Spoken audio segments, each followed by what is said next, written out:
Welcome everybody to today's class.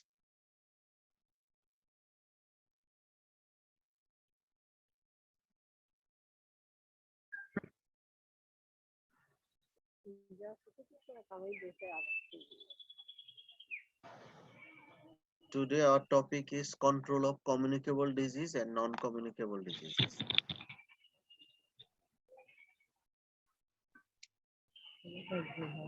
Disease prevention and control. Every disease has certain weak points susceptible to attack. The basic approach in controlling disease is to identify these weak points and break the weakest links in the chain of transmission. আমাদের যে transmission chain আছে অর্থাৎ source বা reservoir, mode of transmission এবং susceptible host, এর মধ্যে কিছু weak point থাকে প্রত্যেকটা ডিজিজের বেলায়। তো সেই উইক পয়েন্টটাকে যদি আমরা ব্রেক করতে পারি বা ট্রান্সমিশন চেইনের উইক পয়েন্টকে যদি আমরা আঘাত করতে পারি তাহলে ডিজিজ প্রিভেনশন বা কন্ট্রোল করা যায়। Activities of prevention and control of communicable diseases. আমরা যেহেতু কমিউনিকেবল ডিজিজ এবং নন কমিউনিকেবল ডিজিজ দুটো ভিন্ন, পজিটিভ এজেন্ট ভিন্ন, সেই জন্য mode of prevention and control সেটাও ভিন্ন। তো এখানে প্রথমে prevention and control of communicable ডিজিজের কথা বলা হয়েছে। এক নাম্বার কাজ হচ্ছে কন্ট্রোলিং রিজার্ভার, অর্থাৎ সোর্স বা রিজার্ভারকে কন্ট্রোল করা। তো এর জন্য আমাদের রোগী যারা আছে তাদের আর্লি ডায়াগনোসিস এবং ট্রিটমেন্ট করতে হবে। আর্লি ডায়াগনোসিস করলে কি হবে, কমিউনিকেবল ডিজিজ আমরা জানি যে একজন থেকে আরেকজনে ছড়িয়ে যায়। তো যদি আর্লি ডায়াগনোসিস করি তাহলে তার থেকে রোগটা আর ছড়াবে না। এজন্য রিজার্ভারকে কন্ট্রোল করা মানে যত দ্রুত সম্ভব রোগীকে ডায়াগনোসিস করে তারপরে তার চিকিৎসা দিতে হবে। তাহলে আর্লি ডায়াগনোসিস এন্ড ট্রিটমেন্ট এটা একটা কন্ট্রোলিং রিজার্ভারের অংশ। এরপরে নোটিফিকেশন, অর্থাৎ কিছু ডিজিজ আছে যেটা হলে নোটিফাই করতে হয়, কোনোটা গভর্নমেন্টকে নোটিফাই করতে হয়, কোনোটা ডব্লিউএইচও কে নোটিফাই করতে হয়। এই নোটিফিকেশনও ডিজিজ কন্ট্রোলের একটা উপায়। আমরা যদি জানি যে অমুক জায়গায় অমুক অসুখ হচ্ছে তাহলে কন্ট্রোল মেজার নেওয়া যাবে সেখানে। এই জন্য notification is one of the control measure. আমরা জানি যে ইন্টারন্যাশনাল হেলথ রেগুলেশন অনুযায়ী 4টা ডিজিজ হলে অবশ্যই নোটিফাই করতে হয়। একটা হচ্ছে প্লেগ, ইয়েলো ফিভার, কলেরা। এই তিনটা কোন দেশে হলে অবশ্যই ডব্লিউএইচও রিজিওনাল অফিসকে জানাইতে হবে। এবং এর সাথে বর্তমানে যোগ হয়েছে কোভিড-19। কোথাও করোনা হলে সেটা সেই দেশের গভর্নমেন্ট এবং গভর্নমেন্ট আবার ডব্লিউএইচও কে জানাবে আমার দেশে এই কয়টা করোনা হয়েছে। তাহলে নোটিফিকেশন একটা। এরপরে এপিডেমিওলজিক্যাল ইনভেস্টিগেশন। কোথাও যদি কোনো নতুন ডিজিজের বা কোনো এলাকায় কোনো এপিডেমিক ডিজিজের প্রাদুর্ভাব দেখা যায় তাহলে সেখানে এপিডেমিওলজিক্যাল ইনভেস্টিগেশন করতে হয়। অর্থাৎ ওই ডিজিজটা কেন হচ্ছে, কিভাবে হচ্ছে, কারা এফেক্টেড হচ্ছে, কি করলে এটা বন্ধ করা যাবে, এরকম যে ইনভেস্টিগেশন সেটাকে বলে এপিডেমিওলজিক্যাল ইনভেস্টিগেশন। তো তোমাদের এটার উপরে এপিডেমিওলজিক্যাল ইনভেস্টিগেশনের উপরে এরপরেই ক্লাস আছে, তখন আরো বিস্তারিত বলা হবে। তাহলে এপিডেমিওলজিক্যাল ইনভেস্টিগেশনও কমিউনিকেবল ডিজিজ কন্ট্রোলের একটা উপায়। এরপরে আইসোলেশন এন্ড কোয়ারেন্টাইন। এই দুইটা শব্দ কোভিড-19 আসার পরে আমরা সবাই জানি যে আইসোলেশন হচ্ছে যাদের ওই ডিজিজটা হয়ে যায়, কমিউনিকেবল ডিজিজটা হয়ে যায়, তাদের থেকে যাতে অন্যদের না ছড়ায় এই জন্য ওই রোগীকে আলাদা করে রাখা বা রোগীর চলাচলকে সীমিত করা, এটা হচ্ছে আইসোলেশন। তাহলে আইসোলেশন করতে হয় কাদেরকে? আইসোলেশন করতে হয় ডিজিজড পারসনকে। কতদিন আইসোলেশনে রাখতে হয়? পিরিয়ড অফ কমিউনিকেবিলিটি পর্যন্ত, অর্থাৎ যতদিন সে রোগ ছড়াইতে পারে ততদিন তাকে আইসোলেশনে রাখতে হয়। আর কোয়ারেন্টাইন হচ্ছে যার এখনো অসুখটা হয়নি কিন্তু হওয়ার ঝুঁকির মধ্যে আছে, অথবা সে অসুখ হয়েছে এমন কারো সংস্পর্শে এসেছে বা এক্সপোজড হয়েছে, সেরকম অ্যাপারেন্টলি হেলদি কিন্তু রিস্কে আছে এরকম মানুষকে অথবা যানবাহনকে, উড়োজাহাজকে, ট্রেনকে, বাসকে আলাদা করে রাখা, সেটাই হচ্ছে কোয়ারেন্টাইন। আইসোলেশন শুধু রোগী বা অ্যানিমালকে করা হয়, কিন্তু কোয়ারেন্টাইন মানুষ, অ্যানিমাল, শিপ, এয়ারক্রাফট, বাস, ট্রেন এগুলোকেও কোয়ারেন্টাইন করা হয়। কোয়ারেন্টাইন হচ্ছে এক্সপোজড পারসনকে, আর আইসোলেশন হচ্ছে ডিজিজ পারসনকে।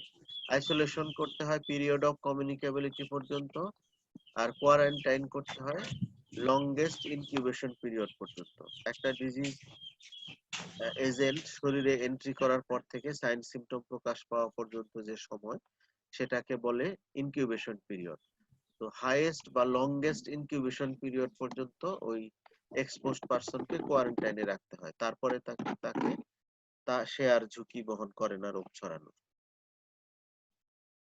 এরপরে দ্বিতীয় মেজার হচ্ছে ডিজিজ কন্ট্রোলের breaking the chain of transmission. রোগটা যাতে না ছড়ায় সেই ব্যবস্থা করা। তো রোগ ছড়ানোর যত উপায় আছে, যদি সেটা হাঁচি কাশির মাধ্যমে ছড়ায় তাহলে মাস্ক পরতে হবে, বাতাসের মাধ্যমে ছড়াইলে মাস্ক পরতে হবে, হাত দিয়ে যদি ছড়ায় তাহলে হাত ধুইতে হবে, কোনো ভেক্টর দিয়ে যদি ছড়ায় তাহলে সেই ভেক্টরকে কন্ট্রোল করতে হবে। অর্থাৎ ট্রান্সমিশনটাকে বন্ধ করে দেওয়ার জন্য যা করা লাগে যে ডিজিজের ক্ষেত্রে, সেটা করতে হবে। এরপরে protection of the susceptible host, যার অসুখ হওয়ার ঝুঁকি বা যার অসুখ হবে তাকে প্রোটেক্ট করা। তো হোস্টকে প্রোটেকশনের জন্য আমরা জানি অ্যাক্টিভ ইমিউনাইজেশন বা টিকা দেওয়া, প্যাসিভ ইমিউনাইজেশন বা প্যাসিভ টিকা দেওয়া, আবার কোনো কোনো ক্ষেত্রে combined active and passive immunisation, chemoprophylaxis. Active immunisation যেমন আমরা ওপিভি বা ওরাল পোলিও ভ্যাকসিন খাওয়াই মানুষকে, তাই না, টিটেনাস, টক্সয়েড দিই, এগুলো অ্যাক্টিভ ইমিউনাইজেশন। আবার প্যাসিভ ইমিউনাইজেশন টিআইজি দেওয়া হয় বা হেপাটাইটিস বি ইমিউনোগ্লোবুলিন দেওয়া হয়, এগুলো প্যাসিভ ইমিউনাইজেশন। কোনো কোনো ক্ষেত্রে দুটোই লাগে। কারো যদি টিটেনাস অ্যাক্সিডেন্ট হয়, একদম টিটেনাস প্রোন উন্ড হয়, তাহলে টিটিও দিতে হয়, আবার সাথে টিআইজিও দিতে হয়। টিটিটা 1 মাস পরে কাজ করবে, টিআইজি ইমিডিয়েটলি কাজ করবে। এইভাবে কম্বাইন্ড অ্যাক্টিভ এবং প্যাসিভ ইমিউনাইজেশন লাগে। ক্যামোপ্রোফাইলেক্সিস আমরা কোথায় ইউজ করি? ধরো একজন হিল ট্র্যাকসে ট্রাভেল করবে, ম্যালেরিয়া প্রোন এলাকায় যাবে, তাহলে তাকে 1 সপ্তাহ আগে থেকেই যে ওষুধ খেতে দেওয়া হয় যাতে ম্যালেরিয়া না হয়, এটা হচ্ছে ক্যামোপ্রোফাইলেক্সিস। এছাড়া কিছু নন স্পেসিফিক মেজার, যেমন better housing, water supply, sanitation, nutrition, education, এগুলো যদি আমরা এনশিওর করি তাহলে হোস্ট প্রোটেক্টেড হয়। তাহলে আমরা দেখতে পেলাম যে কমিউনিকেবল ডিজিজ কন্ট্রোল করতে গেলে 3 ধরনের কাজ। একটা হচ্ছে রিজার্ভার বা সোর্সকে কন্ট্রোল করা, তার জন্য করা লাগতেছে early diagnosis, treatment, notification, epidemiological investigation, isolation and quarantine. আরেকটা হচ্ছে ইন্টারাপশন অফ ট্রান্সমিশন, তার জন্য যে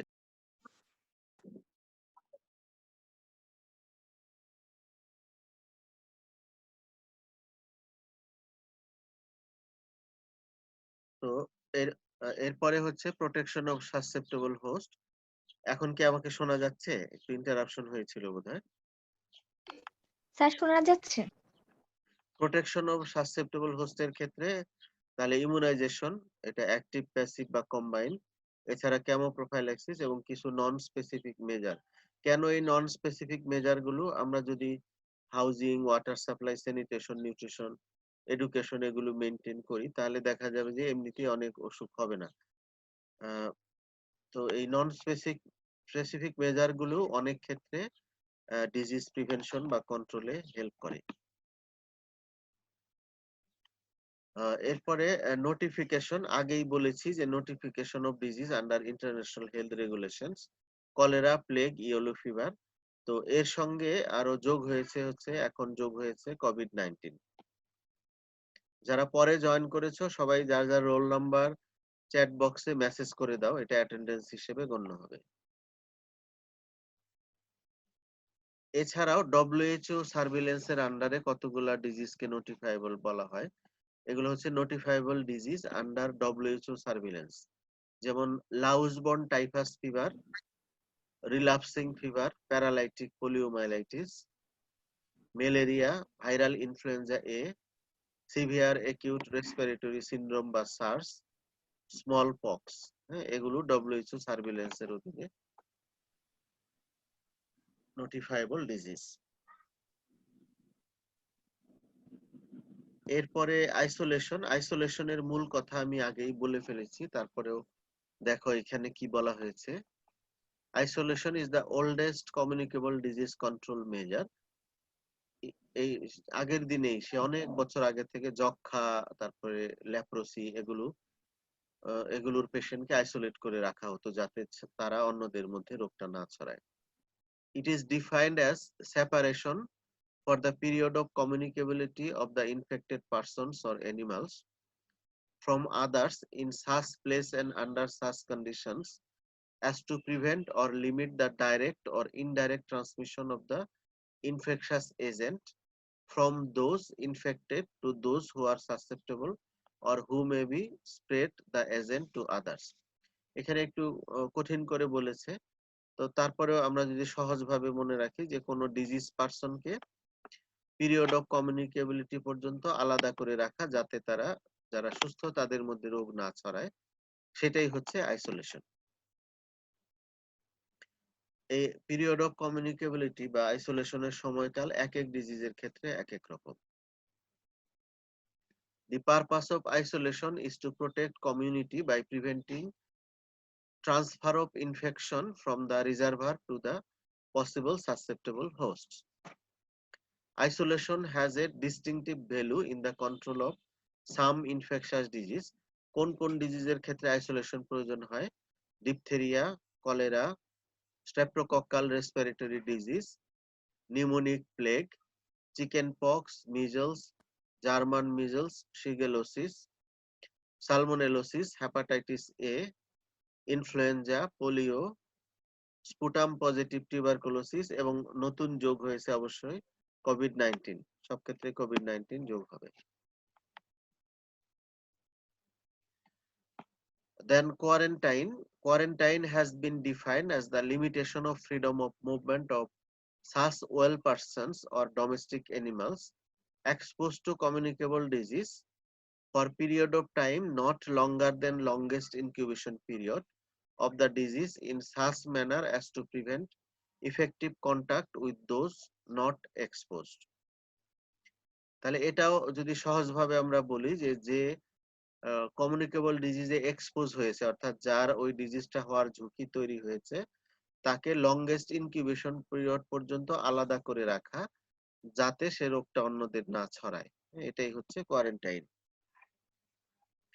Quarantine measures are also applied by a health authority to a ship, an aircraft, a train, road vehicle, and other means of transport or container to prevent the spread of disease, reservoirs of disease, or vectors of disease.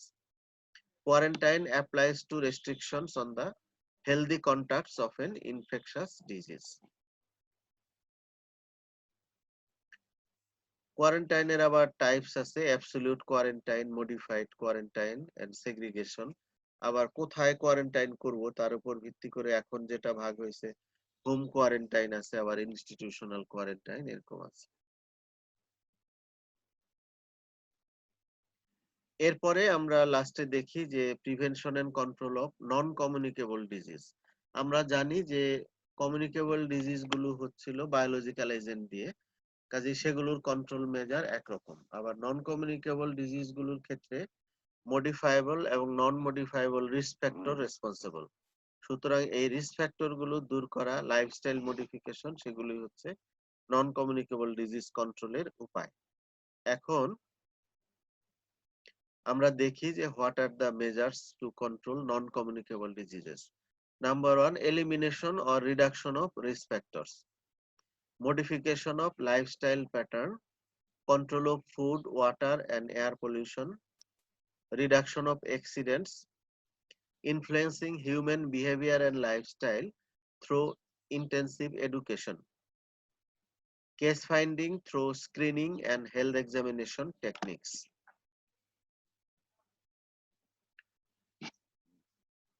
Application of improved method of diagnosis, treatment and rehabilitation, upgrading standards of institutional care and developing better methods of comprehensive medical care. Political approaches are needed to control smoking, alcohol, and drug abuse. The approach should be holistic and should be considered in relation to family and community. এই যে drug abuse, accident বা risk factor যদি আমরা দূর করতে চাই, তাহলে individual লেভেলে যেমন ইন্টারভেনশন দরকার, ফ্যামিলি লেভেলে, কমিউনিটি লেভেলে এবং কান্ট্রি বা ওয়ার্ল্ড লেভেলে এটার অ্যাপ্রোচ লাগবে, যাতে সার্বিকভাবে রিস্ক ফ্যাক্টর গুলো দূর করা যায়। তো এই ক্লাসের কন্টেন্ট এইটুকুই ছিল, কিন্তু পুরোটা কন্টেন্ট একদম ইম্পর্টেন্ট। এটা পরীক্ষায় বড় প্রশ্ন বা ছোট প্রশ্ন হিসেবে থাকে যে how do you control communicable disease, অথবা আলাদা প্রশ্ন how do you control non communicable disease. তাহলে কমিউনিকেবল ডিজিজের ক্ষেত্রে এই যে controlling reservoir, interruption of transmission আর protection of susceptible host, notifiable disease কি কি আছে এগুলো থাকতে পারে, আইসোলেশন কি, কতদিন আইসোলেশন করতে হয়, কাদেরকে করতে হয়, কোয়ারেন্টাইন কি, কতদিন কোয়ারেন্টাইন করতে হয়, কাদেরকে কোয়ারেন্টাইন করতে হয়, কোয়ারেন্টাইনের টাইপ, তারপরে prevention and control of non communicable disease. তো এই ক্লাসটা এখানেই শেষ। এরপরে 4:30টায় ওই যে এপিডেমিওলজিক্যাল ইনভেস্টিগেশন ওই অংশটা পড়াবো। তোমরা এখন ডিসকানেক্টেড হয়ে যাবে কিছুক্ষণ পরে, তারপরে আবার 4:30টায় কানেক্টেড হবে। লিংক দেওয়া আছে তোমাদের গ্রুপে। কারো কি কোনো প্রশ্ন আছে?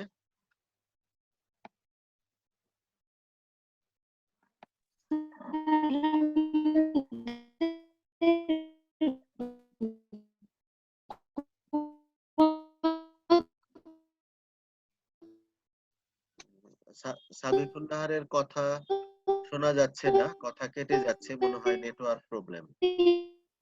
স্যার কোয়ারেন্টাইনের ওই যে একটা পেজটা যদি কোয়ারেন্টাইনের পেজটা দেখাবো? একটু জি সার্চ স্যার। করতে সমস্যা হচ্ছে।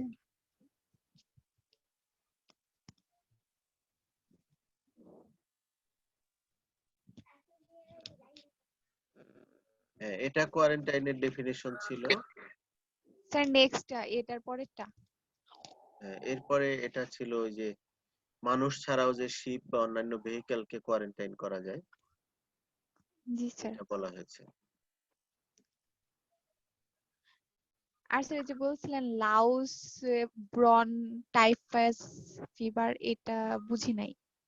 লাউসবর্ন টাইফাস ফিভার একটা অসুখ, যেটা আমাদের দেশে হয় না। এটা উকুনের মাধ্যমে ছড়ায়, এক ধরনের জীবাণু, যেটা দিয়ে ইয়ে হয়, জ্বর হয়। এটা কিন্তু টাইফয়েড না, টাইফাস ফিভার।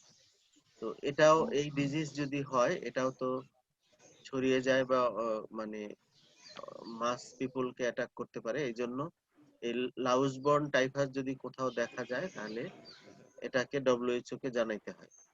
রিল্যাপসিং ফিভারও একটা ফিভার। এগুলো আমাদের দেশে কমন না। আমাদের দেশে যে পরের গুলো, প্যারালাইটিক পোলিও, ম্যালেরিয়া, ইনফ্লুয়েঞ্জা, এগুলো কমন।